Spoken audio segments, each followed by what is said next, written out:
Hechos Ecuador, es la televisión, es la radio, es la voz del pueblo. Esta sensible problemática que estamos atravesando en cuanto se refiere al retroceso de los glaciares andinos. Una problemática que ya es por más evidente y cuyas consecuencias pues ya se están haciendo presente en nuestra cotidianidad.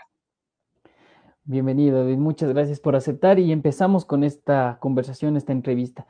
Primero quisiera entonces preguntarte porque al hablar de glaciares, tal vez lo primero que uno tiene en la mente son los grandes glaciares de la Antártica, de los polos, ¿no? Pero también existen los glaciares andinos tropicales. Entre estas dos maneras, ¿cómo tú definirías entonces qué es un glaciar? ¿De qué nos referimos cuando es un glaciar? Básicamente hay que entender que un glaciar es como un enorme río de hielo, ¿sí? No es una masa de hielo estática, sino que es una masa de hielo que por su propio peso comienza a deslizarse pendiente hacia abajo. Estos ciclos, estos procesos de expansión y de contracción de los glaciares han sido muy recurrentes a lo largo de toda la historia geológica de nuestro planeta, es decir, no es la primera vez que enfrentamos un proceso de retroceso glacial. Asimismo, en otras épocas ha habido grandes expansiones de los glaciares. No hace mucho se vivió la pequeña edad de hielo, es decir, más o menos después del máximo climático medieval, hasta bien entrado el siglo XIX, un descenso de temperaturas de 1 grado centígrado en el hemisferio norte provocó una expansión de los glaciares, sobre todo alpinos, pero que también afectaron a los glaciares andinos. Entonces, es en este contexto de expansión de glaciares que tenemos las primeras crónicas referentes a las magnitudes de los glaciares ecuatorianos debido a los primeros viajeros y científicos que visitaron este territorio en la época colonial. Bien, ahora es importante también referirnos a lo que es un glaciar tropical. Los glaciares tropicales son aquellos que están en las latitudes 30 grados norte y 30 grados sur, es decir, justamente en esta franja del trópico, ¿no? Por encima de la línea ecuatorial. Ahora, también resulta interesante que el 90%, yo diría el 99% de glaciares tropicales en el mundo es un patrimonio latinoamericano. Pues existen también glaciares tropicales en África, como por ejemplo en el monte Kenia, en el Kilimanjaro, pero la verdad es que estos glaciares la están pasando peor. Es decir, en estos glaciares han tenido un proceso de contracción bastante más notorio, además que eran menos, ¿no? Entonces, aquí en la región andina, nuestros glaciares no están ajenos a estas condiciones de cambio climático y en los últimos años se han visto o se han evidenciado serios procesos de contracción de estos glaciares, de derretimiento de esta masa de hielo, que ha afectado en realidad a toda la zona andina. Por ejemplo, Venezuela fue el primer país de la región en declarar ya extintos completamente sus glaciares. Y lamentablemente en ese camino van también Colombia, vamos Ecuador, Perú y Bolivia. Y lamentablemente es un proceso que no va a detenerse. Claro, definitivamente sí es una grave noticia lo que nos dices, ¿no? De que ya algunos ya se declararon extintos y tal vez como hemos estado más acostumbrados a oír los glaciares, como decía, de los polos, que su derretimiento afecta el nivel del mar, pero no hemos estado tan acostumbrados a oír los efectos más bien de este derretimiento de los glaciares tropicales. Y yo te preguntaría también antes de eso, este retroceso de los glaciares, ¿a qué se debe? ¿Cómo se ha medido o cómo se han detectado las causas? Bien, primero, para responder a esta pregunta debemos entender cómo funciona un glaciar sano. Para que un glaciar sano se mantenga funcional, obviamente debe acumular masa, ¿no es cierto? Esta masa es nieve, es agua sólida, que se va acumulando en distintas capas, en las diferentes estaciones. Entonces, estas capas de nieve, por efecto de la acumulación, sufren una presión que finalmente las va a convertir en hielo permanente. Por lo tanto, una definición bastante acertada de glaciar es que sea una masa de hielo de al menos 1 hectárea de superficie y que sea permanente en el tiempo por lo menos 2 años. ¿Qué significa entonces? Que vamos a tener dos variables en realidad que pilotean este proceso de formación o de funcionalidad de un glaciar. Estas variables van a ser precipitación y temperatura, que deben coincidir temporalmente. Es decir, si es que tenemos precipitaciones, lluvia, y tenemos bajas temperaturas, significa que esta lluvia se va a transformar en agua sólida, en nieve, y eso va a generar acumulación de masa sobre el glaciar. Cuando estas dos variables no se encuentran, tenemos entonces serios problemas y este glaciar pierde la capacidad de acumular masa. Es decir, podríamos tener precipitaciones, pero si no tenemos bajas temperaturas, esto solamente se convierte en agua líquida, en lluvia, que cae por la pendiente del glaciar. Por otro lado, si tenemos bajas temperaturas, pero no tenemos precipitaciones, tampoco vamos a tener generación de nieve. Entonces, un glaciar pierde esta capacidad de alguna forma de acumular masa. Hay que entender también que un glaciar tiene tres partes, ¿no? Una primera que sería la zona de acumulación, que es la zona que recibe precipitaciones sólidas. Luego vamos a tener una zona de equilibrio, que es una zona donde se mantiene justamente, bueno, ahí vemos, miren, ahí vemos las capas, ¿no? Esto es lo que queda del glaciar del Cariboirazo. Podemos notar ahí varias capas de distintas fases de acumulación. Cada línea que vemos allí puede entenderse como una acumulación de nieve. Entonces, por eso es también importante que un glaciar es un testigo climático, porque se puede estudiar el clima en función del tiempo analizando las distintas capas o estratos que presenta un glaciar. Entonces les hablaba de las partes de un glaciar, ¿no? Un glaciar va a tener esta primera zona de acumulación, que es la que recibe la precipitación sólida, la zona de equilibrio donde no hay intercambio de masa, y luego, pues, como vemos aquí al final, es la zona de ablación, que podría ser o podría entenderse la forma o la zona en donde desemboca el glaciar, donde está más expuesto y comienza a derretirse, sobre todo en épocas de verano, en épocas de estiaje. Entonces, si lo entendemos así, un glaciar se comporta como un enorme reservorio de agua, ¿sí? Imaginemos que es comparable a un reservorio que tenemos en nuestras terrazas, ¿sí? Contamos con que en épocas en las que por alguna razón se corta el suministro, pues esta previsión de haber llenado el reservorio nos va a suministrar agua en el futuro, ¿no es cierto? Lo mismo ocurre con los glaciares. Entonces, la intención es que en las épocas de lluvia, en las épocas de invierno, existe acumulación de masa sólida sobre el glaciar. Y luego, en épocas más cálidas, en verano, evidentemente esta masa de hielo se va a derretir y va a entregar agua pendiente más abajo, ¿sí? A los cauces que están por debajo de la montaña. Esto es un ciclo hídrico que ha funcionado de esta manera, pues diríamos que siempre. El problema surge cuando comienza a producirse un cambio acelerado, ¿sí? Como habíamos hablado, estos cambios de expansión y de retroceso glaciar han sido recurrentes en la historia geológica del planeta. El problema que hoy enfrentamos es que estos cambios se están produciendo en una escala temporal muy corta. Hablamos que para el caso específico de los Andes ecuatorianos, este punto de inflexión se ubica aproximadamente en el año de 1976, que es donde se comienza a notar estos cambios tan acelerados en los glaciares andinos de Ecuador. Entonces, miren, algo más de menos de 50 años, se han producido pérdidas de glaciares aquí en el país. Entonces, eso hace que ya no contemos con este reservorio que teníamos y ya nos corresponde gestionar de una manera más inteligente nuestros recursos hídricos. Entonces, por lo que entiendo, por lo que nos cuentas, David, no se trata simplemente, digamos, del fenómeno visual que podemos ver en las distintas etapas del año, ¿no? O sea, de que puede verse a un glaciar, por ejemplo, el Cotopaxi, ¿no? Que la nieve puede estar más abajo, más arriba, sino por lo que nos dice, se trata entonces de un balance de masa también en periodos largos, ¿no? De tiempo. Y este Sí, balance es afectado entonces por el cambio climático. por supuesto, claro que sí. Mira, los primeros registros que tenemos de la situación de los glaciares andinos del territorio que hoy es Ecuador, lo tenemos, como te decía, por parte de los primeros viajeros occidentales en la época de la colonia, aproximadamente en el siglo XVIII.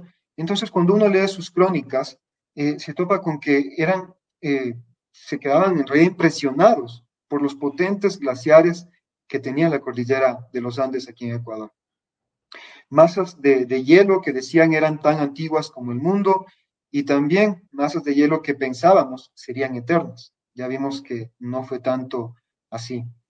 Entonces, los primeros registros quizás vienen ya en el siglo XIX, los primeros años del siglo XIX, con Humboldt, por ejemplo, que en realidad retrata mucho en sus grabados, en sus investigaciones, la situación de los glaciares ecuatorianos. Luego vendría Whymper también, que si bien es cierto, él fue el primero que subió muchas de las montañas ecuatorianas, no fue tanto su intención un ámbito deportivo, sino más bien investigación sobre los efectos de la altura en el cuerpo humano. Entonces, quizás sus observaciones son más metódicas. Luego también vendrían ya en la época adentrada ya republicana, quizás las mediciones de los geólogos de Stubbe, por ejemplo, y Wolf.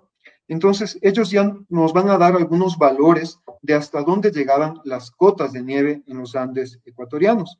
Y en realidad, pues, eran cotas que iban por lo menos entre 200 y 300 metros más abajo de lo que sería la línea de nieve actual.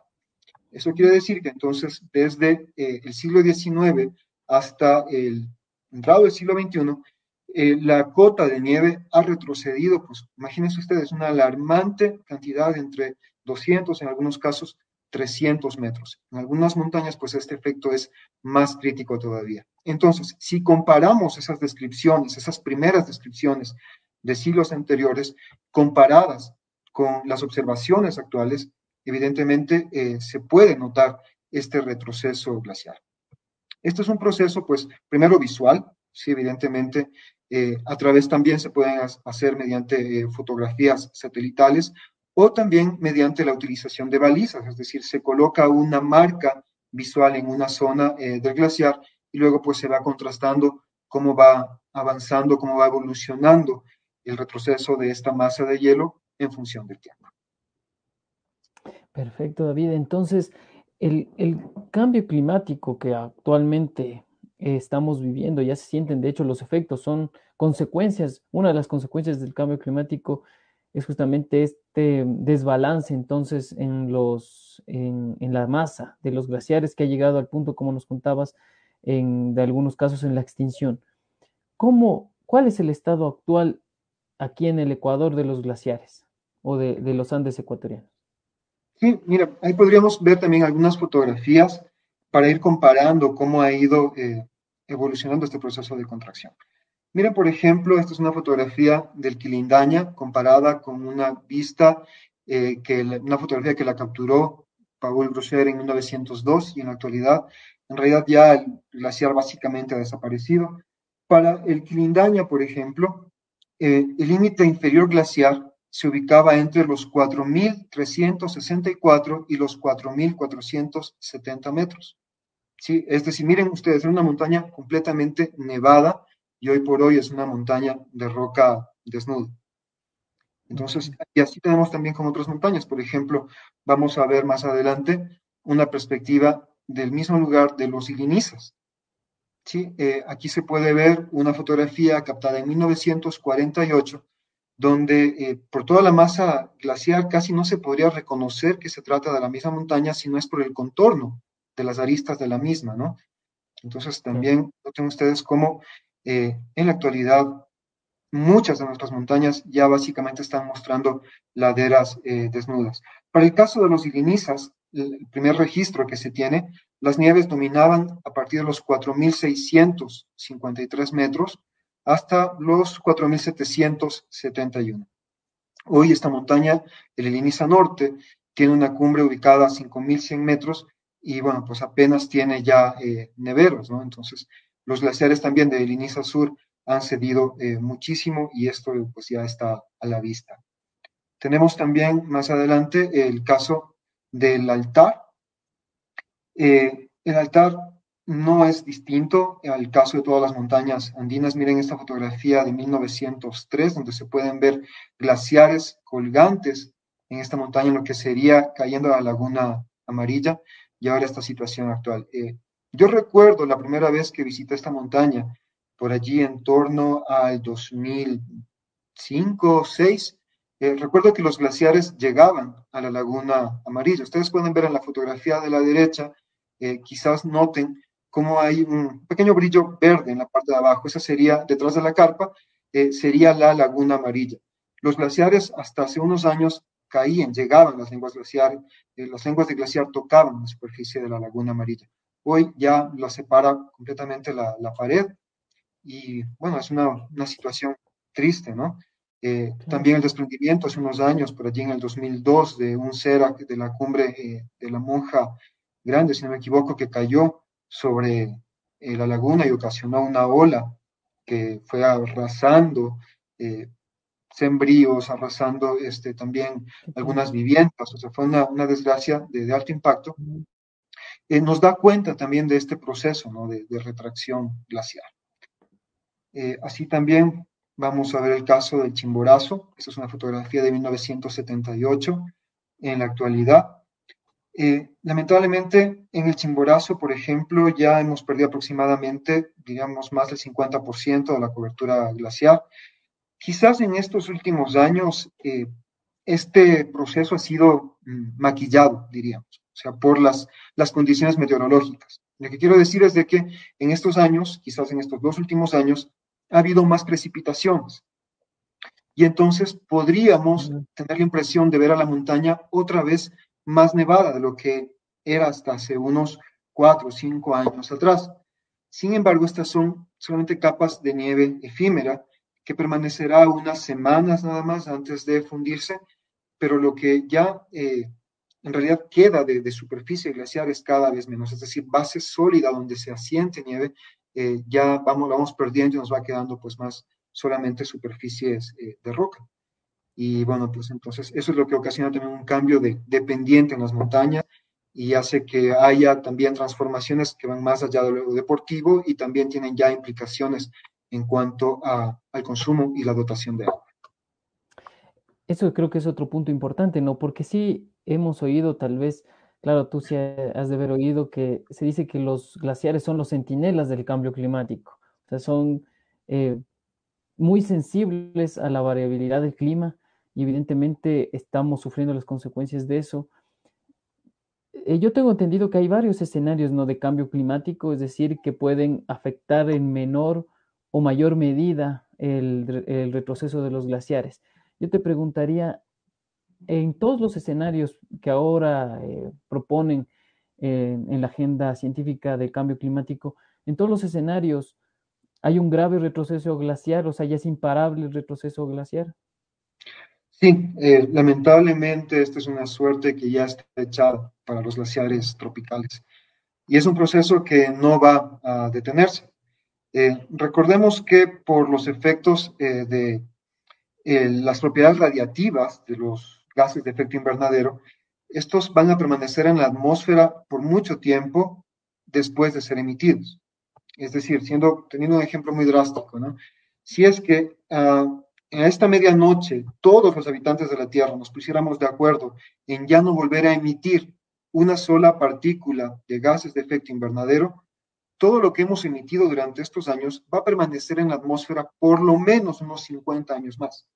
Eso significa que, aunque ya no emitamos más gases de efecto invernadero, a partir de esta noche, por el efecto de inercia térmica y por también el poder radiativo de estos gases que ya están en nuestra atmósfera, la Tierra va a seguir calentándose. Entonces, estos son efectos que se van a seguir sintiendo y traduciendo en el futuro. Y eso, pues, obviamente va a afectar a nuestros glaciares que son tan sensibles a estos cambios de temperatura. Entonces, sí, este es un proceso que va a continuar. El modelar el comportamiento de un glaciar tiene muchos elementos, por lo tanto es complejo y quizás no tiene un alto grado de certidumbre. Lo que quiero decir es de que no sabemos con certeza cuánto tiempo le tomará a todos los glaciares andinos del territorio que hoy ocupa Ecuador derretirse completamente. Sí, podrían ser 50 años, quizás podrían ser 100, no lo sabemos con certeza.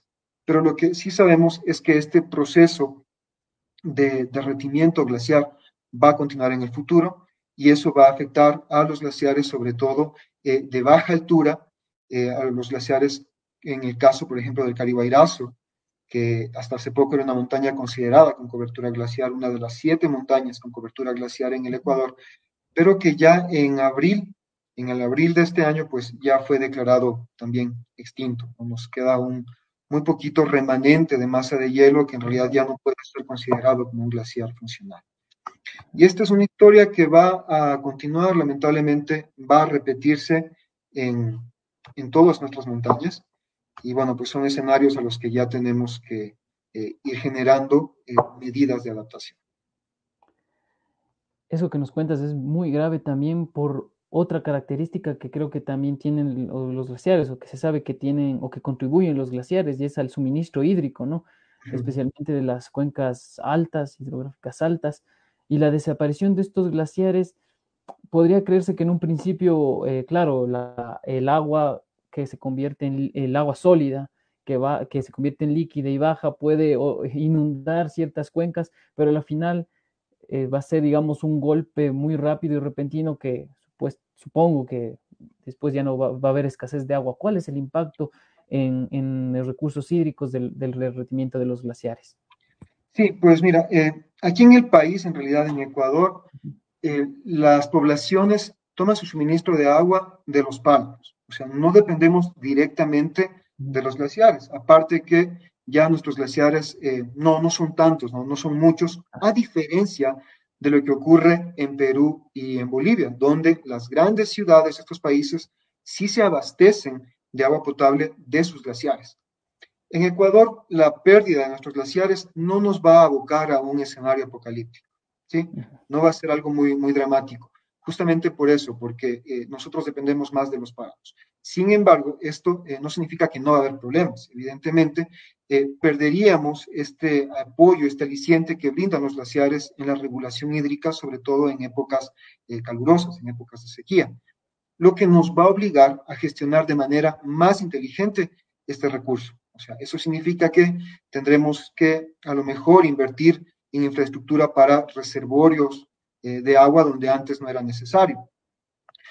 Más adelante, por ejemplo, vamos a ver unas fotografías de unas acequias en la comunidad de Cunucyacu, esto es en las faldas del Caribairazo, un poquito más adelante, donde son unas acequias que ya llevan en desuso aproximadamente unos 3 años, unos acueductos que ya perdieron su funcionalidad porque ya se agotaron esas fuentes de agua donde se proveían. Entonces, lo que eso obliga es a que esta comunidad, las poblaciones, tengan que buscar otras fuentes de abastecimiento de agua.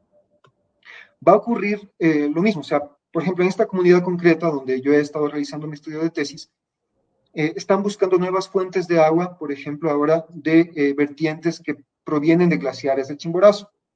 Son glaciares que en el futuro también van a retroceder, van a disminuir su caudal y entonces va a obligar que la comunidad tenga que buscar otras fuentes de agua. Entonces, como les decía, quizás en Ecuador no va a ser un escenario completamente apocalíptico, de destrucción, de sequía total, no, pero que sí nos debe invitar a pensar en gestionar y sobre todo proteger y conservar los páramos, que sí son las fuentes principales de abastecimiento de las ciudades ecuatorianas.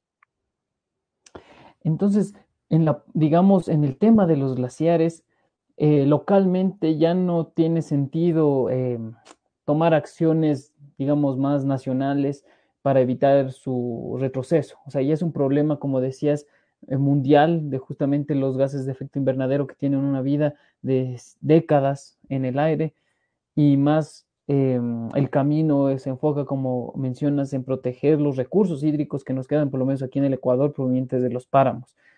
Y te preguntaría, en otras partes del mundo, en otros países, ¿ya se ha visto los efectos o países que sí dependen de los glaciares en los suministros de agua? ¿Ya se ha visto los efectos o todavía no? Sí, evidentemente. Ahora, también quisiera aclarar una cosa, o sea, el hecho de que sea un proceso irreversible no significa que no podamos hacer nada, es decir, no podemos quedarnos tampoco indolentes frente a esta situación.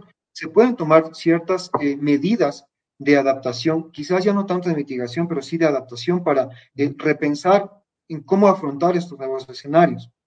Quizás nuestras acciones nos puedan ayudar a que estos estos testigos climáticos se mantengan algunos años más en el tiempo. Es decir, si es que manteniendo la situación actual, algunos glaciares podrían desaparecer en el transcurso de la próxima década, como es el caso del Carihuayrazo, quizás medidas pensadas en esa situación nos ayuden a extender un poco más la vida de estos glaciares, dándonos más tiempo para poder analizarlos, poder estudiarlos y también darnos más tiempo para poder adaptarnos a estos nuevos escenarios climáticos. Referente a tu pregunta en cuanto a otros países que están siendo afectados por esta situación, quizás no tanto glaciares andinos, pero sí, por ejemplo, más hacia el sur, Argentina cuenta con una ley de protección de glaciares, en donde los protegen, por ejemplo, de explotación minera, en vista de que sus glaciares también son mucho más grandes, ¿no? Entonces cuentan con este marco legal. Hasta hace unos meses se estaba discutiendo una ley similar también en el Senado chileno. Y la verdad es de que yo esperaría que también se pudiera generar este tipo de marcos legales aquí en el país, considerando a los glaciares y a los páramos como ecosistemas relacionados e interdependientes, ¿no? Entonces, si bien es cierto, si tenemos algún marco legal que regula y trata de proteger los páramos, sí creo que sería necesario extenderlos también hacia políticas que nos ayuden a, sobre todo a pensar, a dialogar, a conversar y a tomar decisiones frente a esta situación crítica que están viviendo nuestros glaciares. Entonces, yo sí quisiera proponer que los tomadores de decisiones en nuestro país generen estas políticas públicas que son muy, muy necesarias. De hecho, la ONU, en su lucha contra el cambio climático, propone tres ejes, ¿no? Uno, la disminución de gases de efecto invernadero; el segundo, la educación; y el tercero, pues también la generación de políticas públicas, y las tres son de igual importancia. No es que una va a ser más importante que la otra, que la una nos va a dar más beneficios que la otra. Entonces están al mismo nivel y es importante generar y mantener estos tres ejes importantes en la lucha del cambio climático. Hechos Ecuador es la televisión, es la radio, es la voz del pueblo.